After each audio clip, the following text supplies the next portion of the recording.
Hi to all, welcome back my channel money vlogs. So అందరూ బాగున్నారా అండి?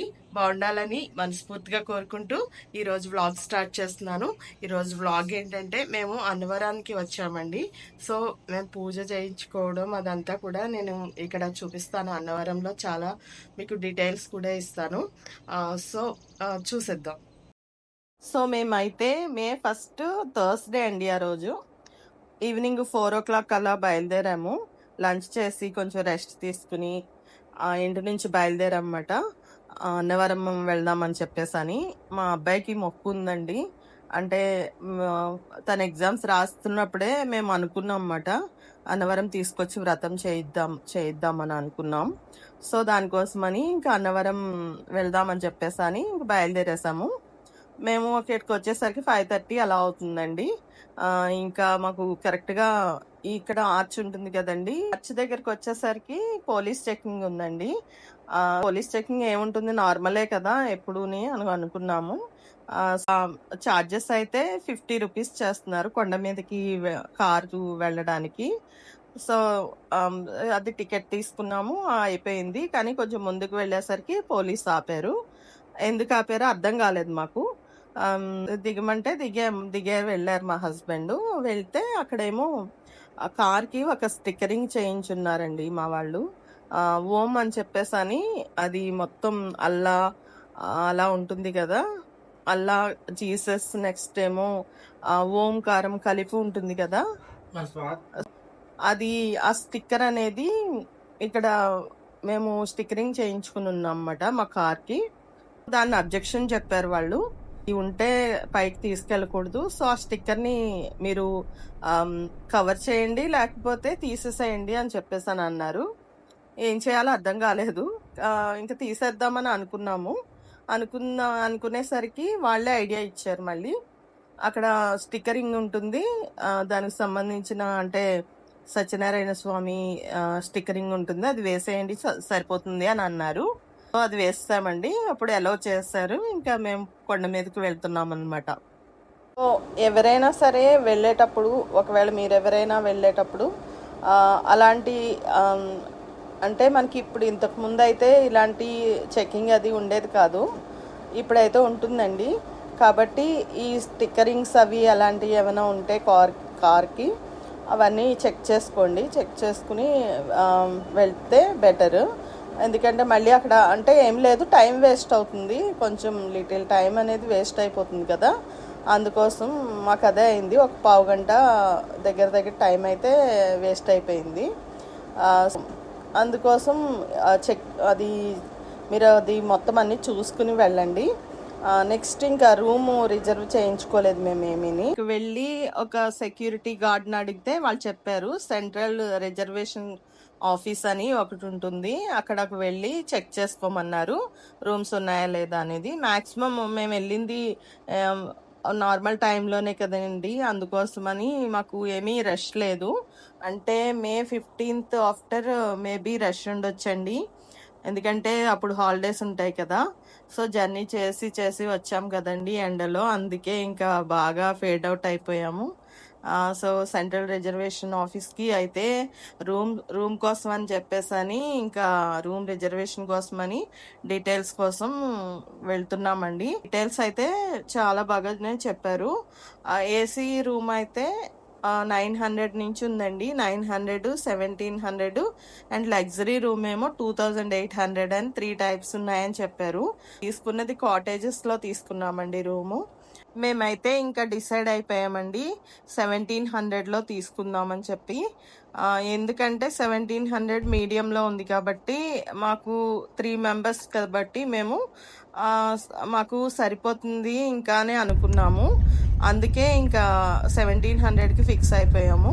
So వాళ్ళు వెహికల్ ఉందా అని అడిగారు, ఎందుకంటే ఆ కాటేజెస్ నుంచి రూమ్ బుక్ చేసుకున్న ప్లేస్కి 1.5 kilometer ఉంటుందండి, అందుకే వాళ్ళు అలా అడిగారు. అంటే బయట వెహికల్స్ ఏమైనా తీసుకుని వెళ్ళండి అని చెప్పడానికి అడిగినట్లున్నారు వాళ్ళు. ఒకవేళ వెహికల్ లేనట్లయితే, వెహికల్ ఉంది కాబట్టి ఇంకా వాళ్ళు ఏం చెప్పలేదు. వెహికల్ లేని వాళ్ళు మాత్రం ఆటోస్లో అలాంటి వాటిలో కూడా వస్తున్నారండి అక్కడికి కాటేజెస్కి. మాకు శివ సదన్ అని చెప్పేసని ఆ బ్లాక్‌లో ఇచ్చారండి. అక్కడ నక్షత్ర వనం, శివ సదన్, విష్ణు సదన్ ఇలా చాలా ఉన్నాయి. మాకైతే మా శివ సదనం, మా పక్కనేమో విష్ణు సదన్ అనుకుంటా అండి. మేమైతే ఇంకా కాటేజ్‌కి అయితే వచ్చేసాము. లగేజ్ అదే తీసుకెళ్తున్నారు మా వాళ్ళు. రూమ్స్ అయితే చాలా బాగున్నాయండి. చాలా పీస్ఫుల్గా అనిపించింది ఫస్ట్ ఆఫ్ ఆల్ నాకు. ఎందుకంటే అక్కడ ఉన్న అట్మాస్ఫియర్ అంతా కూడా చాలా ఫ్రెష్గా, రిఫ్రెషింగ్గా, అసలు చాలా హాయిగా అనిపించింది. లిఫ్ట్ ఫెసిలిటీ ఉంది. అక్కడ చుట్టూ కూడా ఏంటంటే గ్రౌండ్ ఫ్లోర్లో మంచి గ్రీన్ లాన్ ఉందండి. దాంతోపాటే కొన్ని ప్లాంట్స్ కూడా ఉన్నాయి. చాలా చూడగానే చాలా రిఫ్రెషింగ్గా అనిపిస్తుంది. అక్కడ ఉన్న అట్మాస్ఫియర్ అంతా కూడా చాలా హాయిగా అనిపించింది నాకైతే.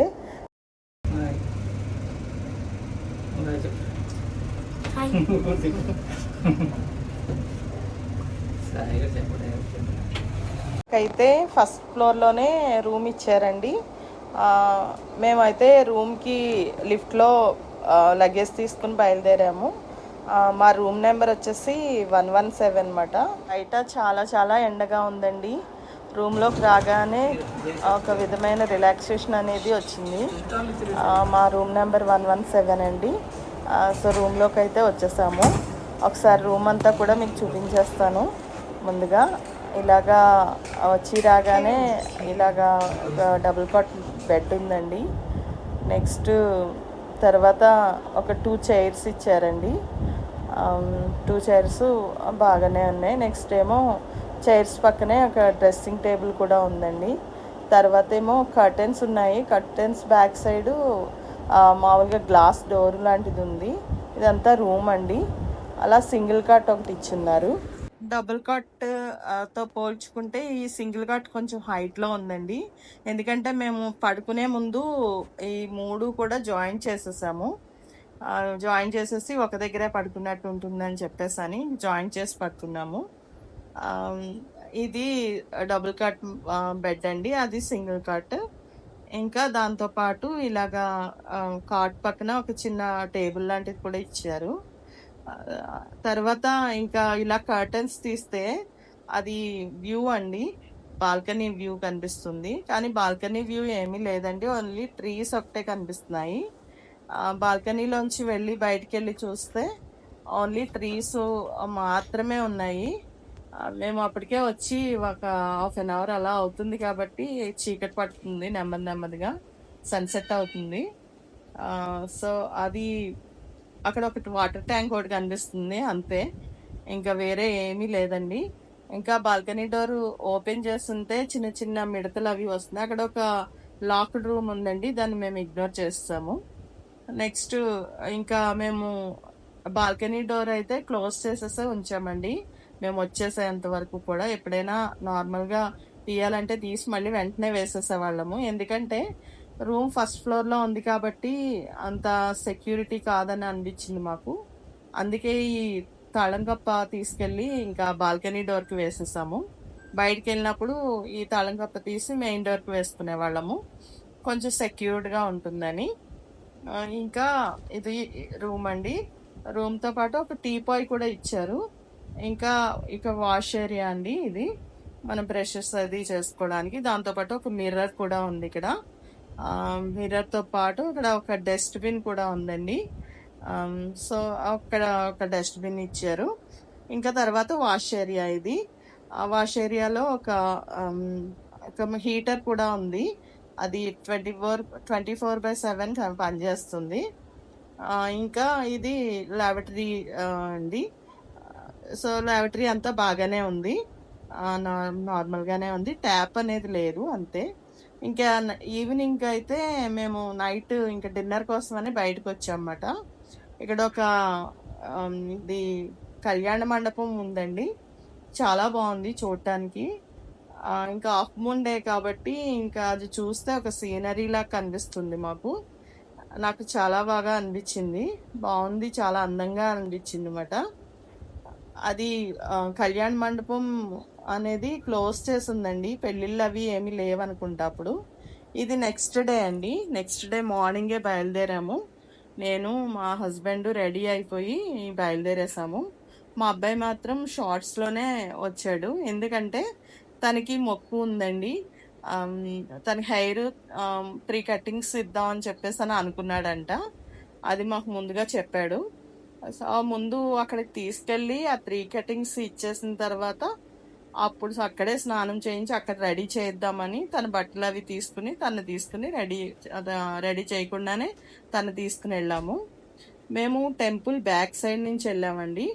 టెంపుల్ బ్యాక్ సైడ్ స్టెప్స్ ఉన్నాయి. సో ఆ స్టెప్స్ ఎక్కి మేము పైకి వెళ్ళాల్సి వచ్చింది. అది కూడా ఈజీ వేలానే అనిపించింది. ఏమి కష్టంగా ఏమీ అనిపించలేదు. అక్కడ మేము కార్ పార్క్ చేసేసి అక్కడ సెక్యూరిటీ గార్డ్స్ ఉన్నారండి. వాళ్ళని అడిగితే చెప్పారు ఎలా వెళ్ళాలి ఏంటి అనేది. అక్కడ కార్ పార్క్ చేసేసి ఇంకా స్టెప్స్ పట్టుకుని వెళ్దామని వెళ్తుంటే అక్కడ దారిలో ఒక ఆప్కో వాళ్ళు పంచెలు అమ్ముతున్నారు. సత్యనారాయణ వ్రతం చేయించుకుందామని మేము అనుకున్నామని చెప్పాం కదండి. సో ఆ వ్రతానికి అయితే పంచెలు తప్పకుండా కట్టుకోవాలంట.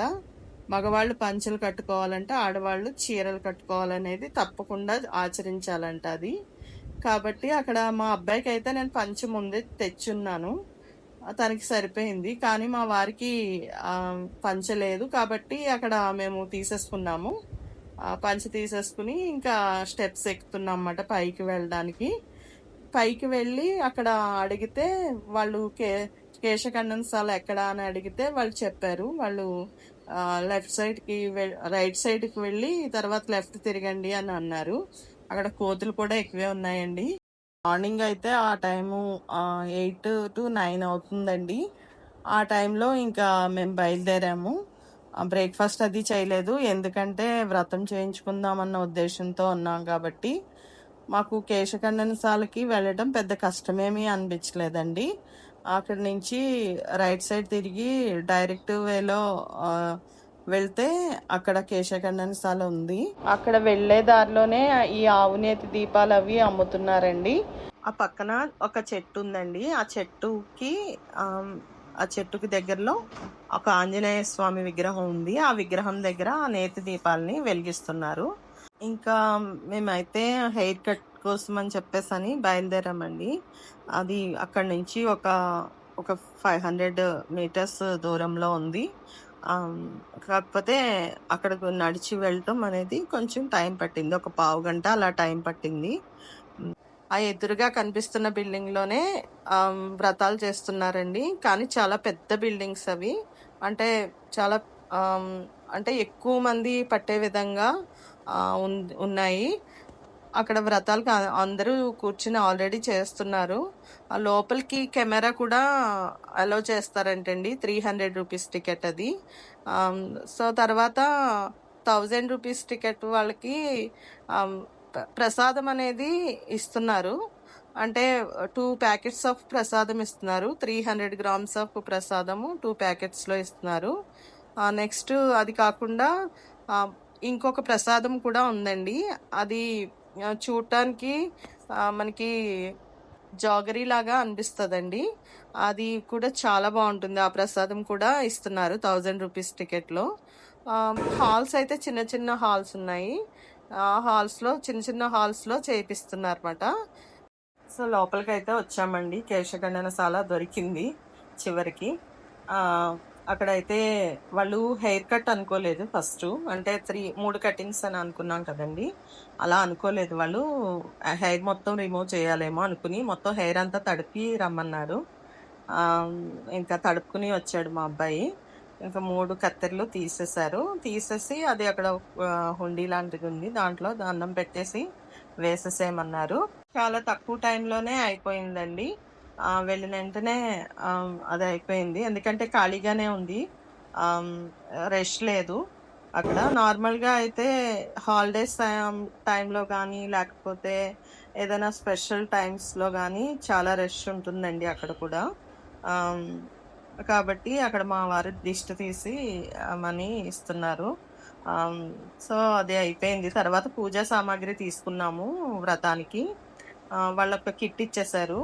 అసలు మొత్తం పెళ్లి జంటలేనండి. ఎక్కడ చూసినా కూడా పెళ్లి జంటలే కనిపించారు. పెళ్లిళ్ళ సీజన్ కదండి, చాలా ముహూర్తాలు ఉన్నాయి, పెళ్లిళ్ళ ముహూర్తాలు. సత్యనారాయణ వ్రతానికి ఏంటంటే ఆ, పెళ్లి అయిపోయిన వెంటనే ఆ పసుపు బట్టలతోటే వచ్చి వ్రతం చేయించుకుంటారు చాలా మంది జంటలు. ఆ, అందుకే అక్కడ మాకు చాలా మంది పెళ్లి జంటలే కనిపించారు. వ్రతం చేస్తున్నప్పుడు కూడా మా ఎదురుగా పెళ్లి జంటే కూర్చున్నారు. సో బాగా అనిపించింది. పెళ్లి జంటలతో కలకళ్ళాడుతుంది అన్నవరం అంతా. వ్రతానికి అయితే 300 టికెట్ అండి. నెక్స్ట్ 1000, 2500 ఏసీ రూమ్ లో వ్రతం అన్నమాట. ఇంకా మేమైతే 1000 లో తీసుకున్నాము. 300 టికెట్ కి అయితే లోపలికి అలౌ చేస్తారండి కెమెరా, కానీ మాకు కెమెరా అంటే అలౌ చేయలేదు. తర్వాత వ్రతం అయిపోయిన తర్వాత ఇది మేము ఆమ్, ఆవు ఉంటుంది కదండి, ఆవులు అంటే గో ప్రదక్షిణం అని చెప్పేసి అని ఉంది అక్కడ. 7 టైమ్స్ ప్రదక్షిణ చేస్తే మంచిదంట. అక్కడ దానా అది అమ్ముతున్నారు, పచ్చగడ్డి అదిని. ఇంకా మా వాళ్ళు దానా కాదు పచ్చిగడ్డి తీసుకున్నారు. దానాలో అయితే గుగ్గిళ్ళు అవి ఇస్తున్నారు. 7 టైమ్స్ చేద్దాం ప్రదక్షిణ అనుకున్నాం కానీ అసలు అక్కడ వీల్లేదు, కట్టేశారు, ఒక తాడు లాంటిది కట్టేశారు. కాబట్టి ప్రదక్షిణ చేయడానికి అవ్వలేదు. కానీ అక్కడ ఆవులు ఆ ఆవుల్లో దూరం నుంచి గమనిస్తే ఒక ఆవు అయితే బాగా పొడుస్తుందండి, ఇలా కొమ్ములు విసురుతుంది. కొంచెం భయం వేసింది దగ్గరికి వెళ్ళడానికి, కానీ ఇదే ఈ ఆవేనండి. కొంచెం కొమ్ములు విసురుతుంది అనమాట. ఎవరు ఏం పెట్టినా తినడం లేదు కూడా అనేది. సో అది మేము ఇంకా ప్రదక్షిణ చేసుకుని వచ్చేసాం. మా వారైతే దాన్ని బాగానే నిమిరారు, ఏమనలేదు. తర్వాత ఎవరో వస్తే మాత్రం కొమ్ము విసిరింది. అక్కడ ఆవుకి అది గడ్డి పెడుతున్నా కూడా అది తినట్లేదండి, తీసుకోవట్లేదు ఆ పొడిచే ఆవు. కానీ మిగతావన్నీ కూడా బాగానే చక్కగా తిన్నాయి. ఇక్కడ మా బాబు తినిపిస్తుంటే చక్కగా తింటుంది అది మంచిగాని. సో ముచ్చటేసింది అన్నమాట అలా చూస్తూ ఉంటే. ఇంకా ప్రదక్షిణలు చేస్తున్నామన్నమాట. చుట్టూ కూడా చాలా ఆవులు ఉన్నాయండి అక్కడ. చుట్టూరు కూడా అలా కట్టేసి ఉంచారు అవి. ప్రదక్షిణ అంతా ఒకసారి కంప్లీట్ చేసుకున్న తర్వాత అక్కడ లోపలికి ఒక వే ఉందండి, చిన్న దారిలాగా. అక్కడేమో లోపల కృష్ణుడిది విగ్రహం ఉంది చిన్నది. అక్కడ ఒక పంతులు గారు కూడా ఉన్నారు, పూజ చేస్తున్నారు. అక్కడ అయితే 7 టైమ్స్ అలా గో ప్రదక్షిణ అనేది మంచిది అని రాసుంది. ఇక్కడ ఒక చెట్టు ఉందండి, చెట్టు మొదలన ఆంజనేయ స్వామి విగ్రహం ఉంది. ఆ విగ్రహానికి చుట్టూ కూడా ప్రదక్షిణలు చేస్తున్నారు. ఆ చెట్టు చుట్టూ ప్రదక్షిణలు చేసి ఆ విగ్రహం దగ్గర ఆ నేతి దీపాలు ఏవైతే అమ్ముతున్నారో అవి కొనుక్కొచ్చి అక్కడ వెలిగిస్తున్నారు. అక్కడ వెలిగించడానికి ఒక దీపం ఒకటే ఇస్తున్నారు. ఆ దీపం మీద ఒక హారతి కర్పూరం బిళ్ళ ఒకటి ఉంటుంది. అక్కడ ఒక ఆంజనేయ విగ్రహం కాదు, చుట్టూ కూడా వినాయకుడు ఇంకా చాలా విగ్రహాలే ఉన్నాయండి. సో బాబు చేత ప్రదక్షిణం చేయించి ఇంకా అక్కడ బాబు అక్కడ దీపం పెట్టేసి వెలిగిస్తున్నాడు అనమాట. అక్కడ దీపాలు, నేతి దీపాలు అమ్మే దగ్గర అయితే ఒక ఒత్తి దగ్గర నుంచి 300 ఒత్తి, అలాగ 10 ఒత్తులు, నెక్స్ట్ ఏమో నెక్స్ట్ 3000 ఒత్తులు, 3 లక్షల ఒత్తుల వరకు కూడా వాళ్ళు అమ్ముతున్నారండి. అక్కడికి వచ్చిన వాళ్ళందరూ కూడా సింపుల్ గా ఉన్న ఒత్తులు, తక్కువ ఒత్తులే తీసుకుంటున్నారు. అంటే మనకి దూరం నుంచి వచ్చేవాళ్ళు ఎప్పుడో సంవత్సరానికి, 2 సంవత్సరాలకి, 3 సంవత్సరాలకి ఒకసారి వచ్చేవాళ్ళు అయితే అలా ఎక్కువ ఒత్తులు ఉన్న దీపం వెలిగించుకుంటే మంచిది అనుకుంటా. సో అక్కడ వాళ్ళు ఒత్తులు ఇచ్చి, నేతి ఒత్తులు ఇచ్చారు కానీ అవి పొడి బారిపోయే ఉన్నాయి చాలా వరకు కూడా. నెక్స్ట్ దాని మీద ఒక హారతి కర్పూరం బిళ్ళ పెట్టేసి ఉంచారు. ఆ హారతి కర్పూరం బిళ్ళని అంటిస్తే ఒత్తులు అనేవి అన్నీ వెలిగిపోతున్నాయి ఆటోమేటిక్గా. సో కాకపోతే వాళ్ళు అగ్గిపెట్టె అనేది ఒక పుల్ల ఇచ్చారు. ఆ పక్క ఉన్న దీపాన్ని వెలిగించి అప్పుడు ఆ ఒత్తిని వెలిగించాల్సి, ఆ హారతి కర్పూరం మీద పెడితే ఆటోమేటిక్గా ఒత్తి అనేది వెలుగుతుంది. మేము కూడా ఇంకా అలాగే ట్రై చేస్తాం కానీ ఒక్క అగ్గిపుల్లతో మాత్రం వెలగలేదు. సో పక్క వాళ్ళు హెల్ప్ చేశారు, వాళ్ళ దగ్గర ఒక అగరబత్తి ఉంటే అది ఇచ్చి దాంతో వెలిగించామన్నమాట. అప్పుడు వెలిగింది.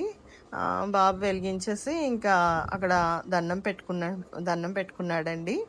అది ఆంజనేయ స్వామిది కదా.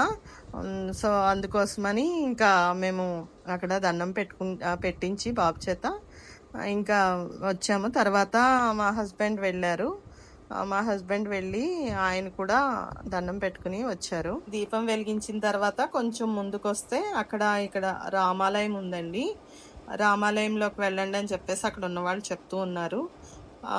మా అబ్బాయి మా హస్బెండ్ ఇద్దరు వెళ్ళారు. అక్కడ నుంచి కొంచెం ముందుకు వెళ్తే అదంతా కూడా ఇంకా ప్రసాదం తయారు చేయడానికి అక్కడ ఒక పెద్ద బిల్డింగ్ ఉందండి. అక్కడ వ్యాన్ కనిపిస్తుంది కదండి, అదంతా కూడా బ్యాక్ సైడ్ బిల్డింగ్ అంతా ప్రసాదం తయారు చేసేటువంటి మొత్తం లోపలంతా కూడా ప్రసాదం తయారు చేయడానికి అది ఏర్పాటు చేస్తున్న బిల్డింగ్ అన్నమాట. అసలు మంచి స్మెల్, నెయ్యి వాసన అది వస్తుంది అక్కడ. ఇంకా అక్కడి నుంచి మేము ముందుకెళ్ళాము. అంటే దేవుడి ప్రసాదం పెడతారు కదండి మామూలుగా అందరికీ కూడా, ఆ ప్రసాదం తిందామని చెప్పేసి అని ఆ బిల్డింగ్ ఉంటే అక్కడికి వెళ్ళామన్నమాట. సో లైన్లో నిలబడ్డాము. పావు గంటలో అక్కడ మాకు లంచ్ అనేది కంప్లీట్ అయిపోయింది. హోప్ మీకు ఈ వ్లాగ్ నచ్చింది అనుకుంటున్నాను. నచ్చినట్లయితే లైక్ చేయండి, షేర్ చేయండి. మనీ వ్లాగ్స్ ఛానల్ని సబ్స్క్రైబ్ చేసుకోండి. నెక్స్ట్ వ్లాగ్లో అన్నవరంలో ఏమేమి ఎక్స్ప్లోర్ చేసామనేది చూపిస్తాను.